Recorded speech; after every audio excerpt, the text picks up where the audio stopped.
Ternyata wanita Yahudi ini taruh racun di kambing tersebut. Sehingga Nabi pun makan kambing tersebut. Kemudian tiba-tiba kambing itu berbicara, ini masmumah, sungguhnya aku beracun. Akhirnya Nabi mengatakan para sahabat berhenti, sungguhnya ada racunnya. Tapi sebagian sahabat akhirnya meninggal dunia. Dan Nabi juga sempat mengunyah racun tersebut. Itulah racun yang akhirnya masuk ke tubuh Nabi, dan itu sebabnya Nabi SAW sakit. Tatkala Nabi akan meninggal dunia, Nabi berkata, "Fahadha awanu wajadtu qita'a abhari min dzalika sum." Saatnya wahai Aisyah, tiba saatnya aku merasakan urat nadiku terputus gara-gara racun tersebut. Racun sangat kuat. Sampai sahabat meninggal, langsung meninggal. Nabi tidak. Karena tugas Nabi belum selesai. Kata para ulama, di antaranya Ibnu Abbas, ya kenapa Nabi SAW meninggal gara-gara racun? Karena Allah ingin menganugerahkan kepada Nabi mati syahid. Ya, oleh karena Nabi meninggal dengan sebab racun tersebut. Assalamualaikum warahmatullahi wabarakatuh. Alhamdulillahirabbil alamin, wassalatu wassalamu ala asyrafil anbiya'i wal mursalin wa ala alihi wa barik wa sallim ajma'in. Amma ba'd. Teman-teman saudara-saudariku yang beriman dimanapun berada, kembali pada kesempatan kali ini saya menyapa dan mendoakan mudah-mudahan kita semua masih diberikan limpah rahmat Allah SWT, masih dalam naungan maghfirahnya, dan mudah-mudahan masih diberikan kesehatan jasmani dan rohani secara paripurna. Amin, Allahumma amin. Teman-teman, terkait pernyataan dari salah satu sutat sanjungan kaum Wahabi, ya, yaitu tidak asing lagi ya teman-teman tahu, namanya Ustadz Firanda, menyatakan sebab kewafatan Nabi atau matinya Rasulullah, wafatnya Rasulullah karena diracun. Benarkah demikian? Kapan terjadinya Rasulullah memakan daging itu dan kapan wafatnya, berapa jarak lamanya? Untuk itu kita merujuk kepada redaksi hadis yang tidak asing lagi di kalangan Ahlussunnah wal Jamaah. Ini kitabnya Sahih Al-Bukhari, ya, di halaman 860, jika kitabnya sama, di nomor hadis 5777. Kitab Tib, ya, kitab kedokteran atau kitab pengobatan, ya, kitab yang ke-76 dalam kitab Sahih Al-Bukhari, halaman 860 sampai 861 nanti, ya. Hadis ini juga akhrajahu Ahmad, diriwayatkan dikeluarkan oleh Imam Ahmad, ya, di bagian juz yang kedua, ya. Ini nomor hadisnya berapa nih? 451 jika tidak keliru. Dan juga berkaitan dengan kurma, ya, gitu. Jadi kalau misalnya kita makan kurma ajwa itu aturannya tepat. Pertama 7 butir makannya di pagi hari setiap hari, ya kan? Pertama 7 butir makannya di pagi hari yang konsumsinya 7 butir tadi, ya kan? Setiap hari mengkonsumsinya. Nah, itu akan menjadi jaminan tidak sembarang makan, tidak lebih dari atau tidak kurang. Gangguan kita tidak akan terganggu atau tidak mempan di sihir ataupun diracun di hari itu juga. Kalau makannya tiap hari, ya. Jadi kalau pas tidak makan maka tidak ada jaminan dari Allah Subhanahu wa taala. Tetapi zikir-zikir dilakukan yang dibaca Rasulullah SAW diajarkan sampai kepada kita, yaitu diantaranya Bismillahirrahmanirrahim la yadurru ma ismihi syai'un fil ardi wala fis sama'i wa sallim.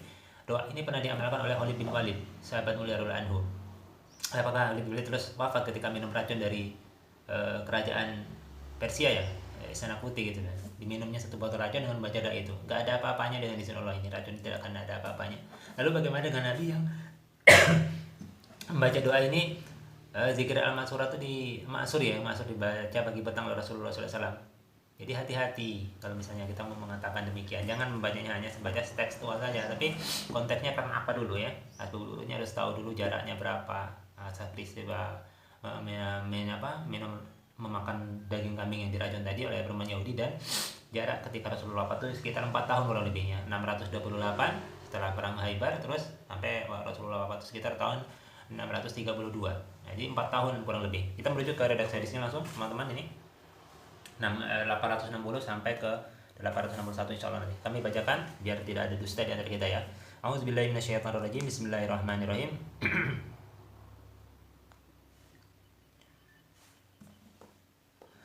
Qala al-Imam al-Bukhari qala haddatsana Qutaibah haddatsana Lais an Sya'id ibni Abi Sya'id an Abi Hurairah radhiyallahu anhu annahu qala, rawi hadisnya terbuka pada sahabat Abu Hurairah radhiyallahu anhu, ya, annahu qala lamma utihat khairu ahdiyat li Rasulillah sallallahu alaihi wasallam syatun fiha sammun faqala Rasulullah sallallahu alaihi wasallam itba'u li man kana hahuna minal yahudi fajumi'u lahu faqala lahum Rasulullah sallallahu alaihi wasallam inni sa'ilukum an syai'in fahal antum sadiqiyya anhu faqalu na'am ya abal qasim faqala lahum Rasulullah sallallahu alaihi wasallam man abukum? Qalu abuna fulanun. Faqala Rasulullah SAW, kazzabtum, bal abukum fulanun.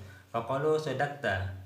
Fabarirtu faqala hal antum sadiqiyya an syai'in in sa'altukum anhu. Faqalu na'am ya Abal Qasim wa in kazzabnaka arafta kadhibana kama araftahu fi abina. Qala lahum Rasulullah sallallahu alaihi wasallam man ahlun nari. Faqalu nakunu fiha yasiran thumma takhlufunana fiha. Faqala lahum Rasulullah sallallahu alaihi wasallam ihsamu fiha wallah la nahlufukum fiha abadan. Thumma qala lahum fahal antum sadiqiyya an syai'in in sa'altukum anhu. Qalu na'am. Faqala hal ja'altum fi hadhihi syati samman. Faqalu na'am. Faqala ma hamalakum ala dhalika. Faqalu aradna in kunta kadzaban nastarihu minka wa in kunta nabiyyan lam yadurruka. Nah, ini sampai hadisnya ya, seperti itu. Jadi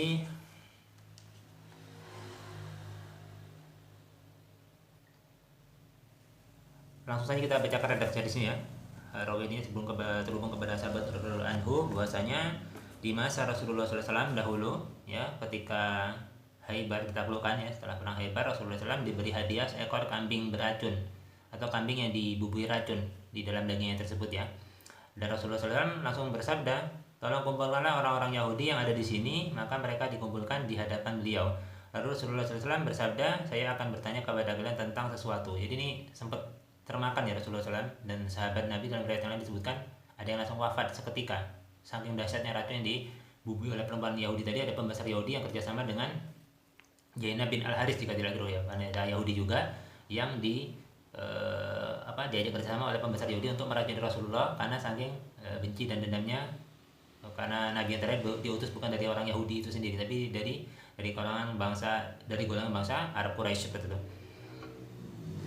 Selanjutnya setelah orang Yahudi tadi dikumpulkan, Rasulullah memerintahkan untuk orang Yahudi dikumpulkan. Apakah kalian akan menjawab dengan jujur? Ya, maksudnya ketika Rasulullah bertanya, ya, na'am ya, wahai Abul Qasim. Lalu Rasulullah SAW bertanya, siapakah ayah kalian? Mereka menjawab, ayah kami si fulan Muhammad. Kemudian Rasulullah SAW bersabda, kalian bohong, tetapi ayah kalian adalah si fulan. Nah, mereka berbohong pertama kepada Nabi ya, gitu. Yang selanjutnya mereka menjawab, baginda benar. Lalu beliau bersabda kepada mereka, apakah kalian akan jujur jika saya tanya tentang sesuatu? Mereka menjawab, ya. Dan jika kami berbohong, niscaya baginda mengetahuinya. Sebagaimana baginda mengetahui ayah-ayah kami. Rasulullah SAW bertanya kepada mereka, siapakah penghuni neraka? Mereka menjawab, kami berada di dalamnya sebentar dan kemudian baginda menggantikan kami di dalamnya. Ya, terlaknatnya orang Yahudi ya. Masa Rasulullah dan kita menggantikan mereka di dalam neraka selama-lamanya? Kan ini suatu yang cukup mengherankan gitu ya. Maka Rasulullah berkata kepada mereka, terhinalah kalian di dalamnya. Demi Allah SWT, kami tidak akan menggantikan kalian abadan ya, selama-lamanya. Tidak akan menggantikan kalian di dalamnya selama-lamanya. Lalu Rasulullah SAW bertanya kepada mereka, apakah kalian akan berkata jujur terhadap pertanyaan yang akan ditanyakan kepada kalian? Mereka menjawab, ya. Beliau bersabda, apakah kalian membubuhi racun pada daging kambing tersebut? Maksudnya tadi yang dimakan Rasulullah tadi ya. Maka mereka menjawab, ya. Beliau bertanya, apa yang menyebabkan kalian berbuat demikian? Nah, ini poinnya bagian bawah ini gitu. Mereka menjawab, kami ingin terbebas jika baginda seorang pembohong, jika Nabi ternyata bukan seorang Nabi menurut versi mereka. Dan jika baginda benar seorang Nabi, maka racun itu tidak akan mencelakai baginda Rasulullah SAW. Ini Yahudi aja yakin kalau Rasulullah SAW itu kalau benar-benar Nabi tidak akan mempan diracun. Lalu bagaimana dengan pernyataan Ustaz Wahabi yang tadi menyatakan? Ya kan? Kalau pada hadis menyatakan Rasulullah merasa ketika ajalnya sudah dekat itu masih merasakan efek dari racun, tapi Rasulullah meninggal bukan karena efek racunnya. Di mana letak doa yang a'udzu bikalimatillah tammati min syarri ma khalaq? Berada di suatu pagi atau petang baca itu 3 kali minimal kan? Terus bismillahirrahmanirrahim kami baca di awal tadi, itu jadi efek tidak akan mempan diracun, tidak mempan disihir dan sebagainya. Dan ini Nabi masum, Nabi terjaga. Ya kan? Ada poin hadis di Bukhari yang membahas tentang apakah benar Nabi tersihir secara sempurna kan? Dalam pembahasan sihir itu wanita Yahudi juga atau laki-laki dari Yahudi yang menyihir Rasulullah SAW seperti itu. Ini kalau kita baca hanya terjemah saja, kita akan cenderung merendahkan Rasulullah SAW. Hati-hati ya untuk bahasa Rasulullah.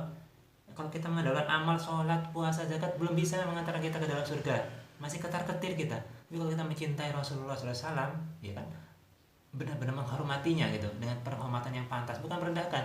Ini bisa terang-terangan mengatakan Rasulullah wafat karena racun gitu. Nah, Khalid bin Walid minum racun nggak mati, ini matinya akhirnya sakit demam panas kan di tempat tidurnya, bukan mati di dalam medan perang, supaya Allah menunjukkan bahwasanya Khalid bin Walid itu adalah Saifullah, pedangnya Allah SWT yang terhunus. Kalau misalnya Khalid bin Walid mati di medan perang, maka mental prajurit akan jatuh. Maka sebagai Nabi juga demikian, bukan sekedar hanya tugas Rasulullah belum selesai.